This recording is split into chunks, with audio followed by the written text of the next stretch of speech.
Hey, what's up, everybody? Welcome to the Average Joe Dividends YouTube channel. This is portfolio update number 139. This is the second buy I do of the week on the back half on either Thursday or Friday, where I deposit $100 and then I pick 5 stocks to put that $100 into. And of course, these are fractional shares, but I'm going to show you how even fractional shares can make a difference in your dividend income.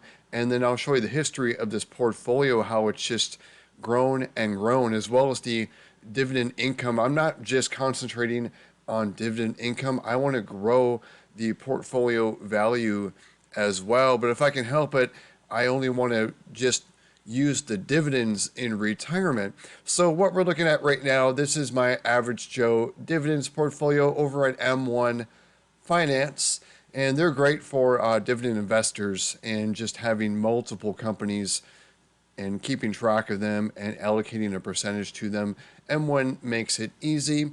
And we can see here is the portfolio value right now at $274, $499.49. This is live, so this will be changing. But over the last year, you can see pretty much the portfolio has gone up and to the right, just as the total stock market has as well. And we can see the money weighted return at 22.42%. And we're on a bit of a slide here, and we're still doing a-okay though with this portfolio. We'll zoom out to the 3 months and we'll see we're still up 5.84. In the last week we're down 1.5%, and I think today we're down just a little bit of 0.2%.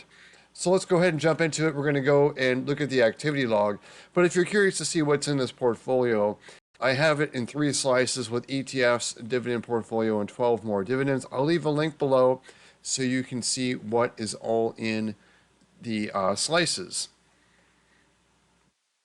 So going to the activity log, there were 5 buys. And there's 1 cent left over, so I put that to work as well. So first choice I made was Oracle for $20, and that bought 0.11357 of a share. And then next up, Illinois Toolworks, and then that bought 0.07333 of a share. And then next up, American Express, and that bought 0.06581 of a share. Then JP Morgan, I put the extra cent in there, so 2001. For JP Morgan, that bought 0.08225 of a share. And then last up, Digital Realty, $20, that bought 0.10652 of a share, so pretty much 10% of a share there, a little bit more. So next up, we're going to go to my Google Docs spreadsheet. This is where I track all the positions that are in this Average Joe dividends portfolio over at M1. We're also going to get into the rest of my net worth as well. So what this does, it tracks by company, ticker symbol, the share price, which uses a simple Google Finance function to pull that price live.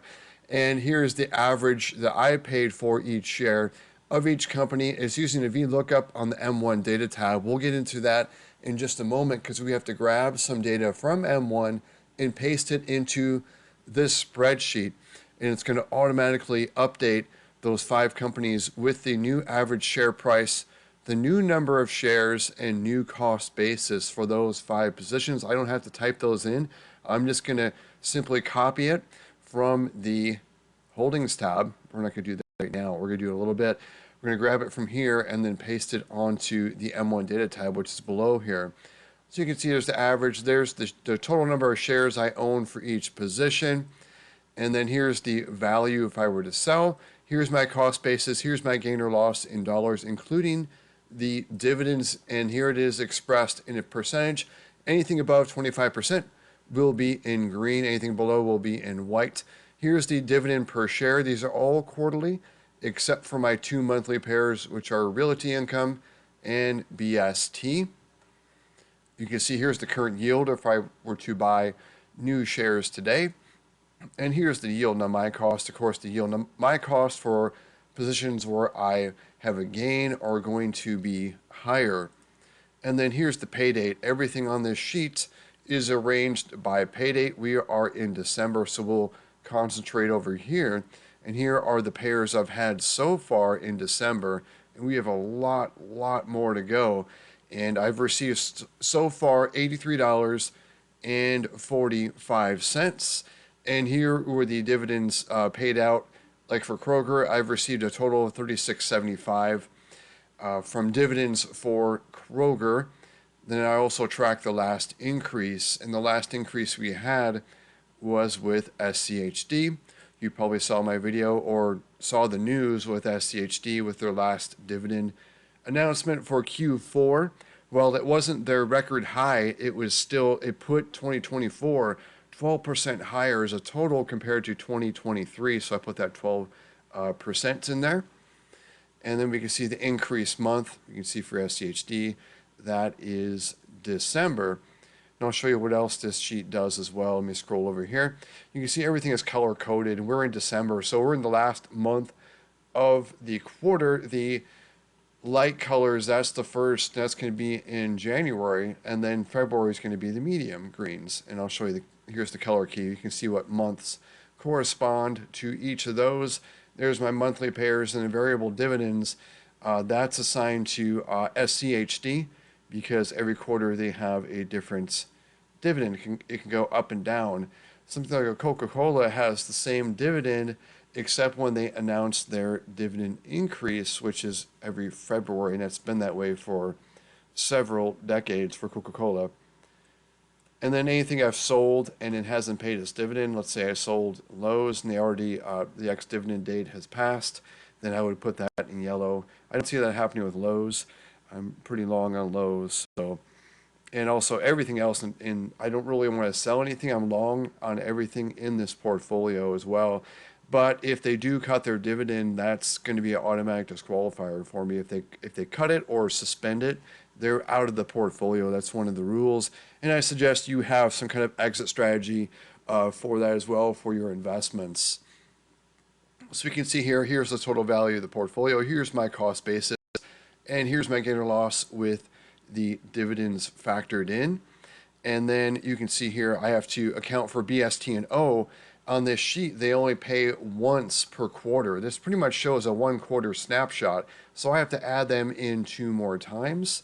And then that 512.44 is carried in 2 more times over here. You can see the math, 860 times 2. So I get a total quarterly dividend here of 3,067. Then what I do is I divide it by, to get a monthly total of 1,022.62. We're going to actually put these numbers over here because we're going to see these change, because once we update the sheet with the new updates to the 5 stocks where I bought fractional shares, in each of those, these are going to go up a little bit right over here. And also I hard coded in the values. Let's see here. Yeah, like American Express, this is what the dividend would be the next time around, but it's going to go up over here. So I just want to show this for reference so we can see the change in the dividends, as well as Illinois Toolworks, and there's Digital Realty, Oracle, and JP Morgan. So we're set there. So let's go ahead and we're going to go grab that data from M1 and we're going to paste it into the sheet. And then first thing, we'll see American Express change, so we'll come back to that.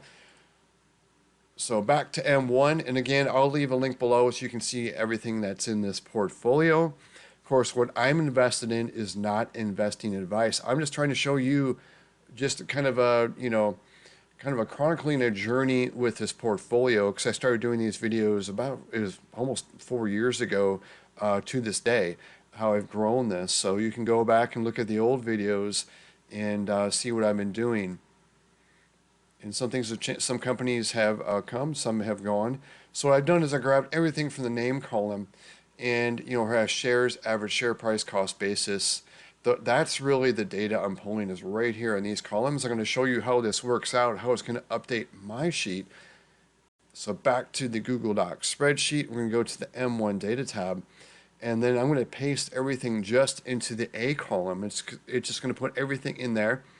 and I'll do a paste special, values only. And what it's going to do is it's going to update the shares, cost basis, and average for each of these. You can see it's arranged just how it is in M1 from the largest position, which is SCHD, but it's not going to change the shares, cost basis, or average because we didn't buy any more fractional shares of those. It's only going to be the 5 where we bought them, and they're down below here. So let's go back to the dividend portfolio. I'm going to show you how it automatically changed it just by doing that paste. And again, I'll leave a link below for the Google Docs spreadsheet so you can see how the magic works with this sheet, so I don't have to type that in. Just grab that data, paste it in, and boom, it's done. I could have bought fractional shares of everything in the portfolio and done a quick paste, and it would have taken just as long. So American Express, the old dividend was $4.68. I believe, yeah, the last dividend I received was $4.46. I've been buying a little bit more. Also did that dividend drip back in November and got it up to $4.68, but now it's going to be $4.73 with that $20 addition. We'll scroll down to the next one. Illinois Toolworks it was $8.70. It's going to be $8.81. And anything that's in green, that's $10 above. So once we get Illinois Toolworks or the rest of these above $10, they will go green. Cover that one. And then on to Digital Realty, going from 865 to 878. I know these are small increments, but I keep on doing these increments day after day, week after week, month after month, year after year, and it becomes real money. And these dividends just keep growing. So Oracle going from 548 to 553. And then JP Morgan 820 to 830 to wrap that up. And so we'll see what that did to the monthly. Moved from 1,022.62 to 1,022.77. And we're going to carry this number over to another tab in just a moment. And the quarterly moved from 3,067.87 to 3,068.31. We'll see a bigger move in the annual from 12,271.48 to 12,273.24. Go ahead and delete those. We're going to carry over this number, the 1,022.77, because any move in the portfolio as far as income, I track that event. And this event was a $100 deposit. We'll also look at a few others that just occurred, like the SCHD announcement, what that did to this monthly cash flow average. I look at it as like a monthly, quarterly, annual paycheck just from this portfolio I could be drawing. And even if I was drawing all the dividends from this, they would still be going up regardless if I didn't drip those dividends back into the portfolio, because I'm invested in things that historically have been raising their dividend year over year. So let's take that 1,022.77 over here. Scroll down. If I do a control N, it stops my video, so I can't do that. So 1,022.77. And that changed my monthly income by a whole 15 cents. And that was because of the $100 deposit with those 5 buys. We'll look at the last one, and this was from yesterday. That was Exxon's dividend drip. So that added 3 cents. You know, you can see sometimes it's a few cents and sometimes it's multiple dollars. So SCHD, their dividend went up just a penny, 1.3, something like that. And what that did was it added $15.50 to my income going up every month. But of course, with SCHD, you know what's going to happen in Q1 is they're going to have a lower dividend. It's going to be probably, who knows, 23, 24 cents, something like that. And it's going to lower this, at least artificially in Q1. And I know I keep mentioning this. I'm a broken record on that. But that's just what SCHD does. And then Q2 in this year was the largest dividend ever for SCHD. So it's a little bit bumpy ride with SCHD. But the overall thing, though, is, let me show you what I showed in my last video, is how the dividends, though, have been going up for SCHD when you count annually. And the change from 2023 to 2024 was an increase of 12%, just over 12% for SCHD. Now, can you count on that 12% every year? No, you cannot. I'm counting more on like probably 3, 4, 5%, something like that. So I'll take the 12%. I think a lot of it had to do with the reconstitution that they did, and they dropped out some things like Broadcom which were good growers as far as the stock appreciation and also the dividend, but they paid a lower dividend percentage, and that was mainly due just because of the stock growth. But it lowered the yield for SCHD, and I think that's why they got rid of it. But that's why I have some of those positions in the dividend portfolio that SCHD doesn't have, instead of just having SCHD and calling it a day. So to close out the video, we're going to go over my total net worth statement, which has been cratering. Not really. It's just been going down a little bit because of the stock market has been going down. We've seen a little bit of slide this last week, and we'll see where we're still at. And we're still at really, I mean, record highs anyway. So to show you what most of my net worth is in, my M1 brokerage account that we went into in depth, that's about 15% of my net worth. Here is the rest, including that. But at Vanguard, I have an IRA, a Roth IRA taxable brokerage account. Value over there sitting at 486 and change. And then here's my current 401k, my current employer, all invested in Fidelity's FXAIX S&P 500 index at 102,000. And then here's an IRA over at M1. And just some historicals. This IRA is a 401k conversion from prior employment. And these were IRA cash contributions done. All this right here. This was just contributed out of my pocket. And this was from employer contributions. And over at M1, I've got 718,000 and change. And then here's the dividend portfolio that we went into in depth. And then here is my 1-year emergency fund over at M1, getting 4.25. Here is a 6-month emergency fund over at Synchrony at 27.2. And then Capital One, this is like a 2-month emergency fund at 3.8. So I kind of got my cash kind of spread around in case something happens. Like if I need cash, I've got a couple places to pull from, and in case something happened, So here's the value of my home. And then here is my liabilities portion. So here is the credit card balance I have that's outstanding. I don't ever not pay off the full balance before it's due, so I don't pay interest. When I was younger, I absolutely did pay interest on credit cards, had student loan, things like that. If you have those things going on, I would probably not be investing. I would be worried. I would just worry and concentrate on just, especially credit card debt, pay that off immediately. Don't even, I would even liquidate your brokerage account to pay it off if you can't pay off your credit cards in full. So, I mean, that's my advice. That's my opinion. But again, I'll be paying this off probably, well, definitely in the first month or first week, before the first week of January, probably before even December, because it's not due, I think, till January 9th, 8th or 9th. So I'll pay that off well before that, a week before. And then here is my other liability, my mortgage at 6.25%.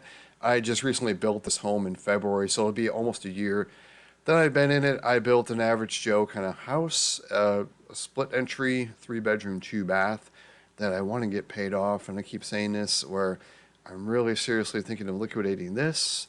The 189 I'll get back, and then I'll just about break even on that as far as taxes and be able to pay this outstanding balance that's on the house. So we'll see. But here is my total net worth, still over 1.8 million at 1,818,898.39. Of course, this is changing as this is all linked to the stock market. So here's the breakdown in stocks: 87%, and then 8% nearly in home equity, cash right around 5%, and that's broken down by pre-tax and after-tax.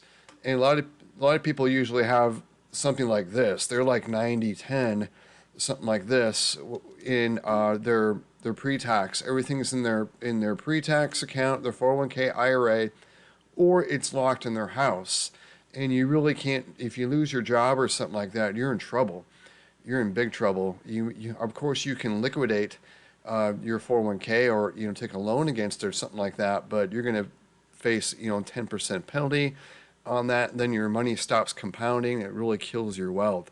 That's why you have to have some of that after-tax freedom. if something were to happen to your employment, or you never know, you could become sick and can't work or whatever it is. And then here's the breakdown between U.S. and international. And let's see, before I close it out, here's my average monthly dividend counting everything. Of course, I can't access everything. I'm not 59.5 yet. But once I do turn 59.5, this is pretty much my monthly paycheck. This includes, IRA, includes the dividends and interest from savings accounts. So 3310, I could practically live off that, or I could easily live off that. Once my house is paid off, I could live like a king off that, pretty much. And it's going to grow too. By the time I can access this is going to be way higher as well. So here on November 2022, I started tracking my net worth with the expenses and then GAAP as well. So you can check that out too, how in just 2 years, how much pretty much it's gone from 1.284 to I closed at 1.827 in November 2024. And I think I skipped a tab. Let me go back to, my dividend tracker tab. You can see here my portfolio value being tracked, and I'm right at the 4-year mark, almost closing it out because we're right here, but we haven't received all the dividends. You can see how the portfolio value has been increasing, and then the dividends paid. And I am predicting over 1,700 for December dividends. You see my total dividends tracking from January 2021 at 23,432. And then here's for the year so far. And then last year, we're going to smash that record. We're going to smash the dividends in December as well. But we can see here how the average monthly dividend, how that's been going up as well. Just in this month alone, I've raised it by 20.85, mostly thanks to SCHD. So that's a month-over-month gain of 2.08%. Annual dividends are up to 12,273.24. Annual increase 250.20, and I put in $100. And again, this 20.85, this is every month going forward, except of course when, let's take a look at March. See that drop right there, the monthly increase. It seems like every March I'm going to have a decrease because of SCHD, because this portfolio is so heavily invested in SCHD. We can see just over here how much it is. The value, it's $100,000 of the portfolio is in SCHD. So that's all I had to show you guys for this video. I'll go back over and show you the buys again really quickly. They were Oracle, Illinois Tool Works, American Express, JP Morgan, and Digital.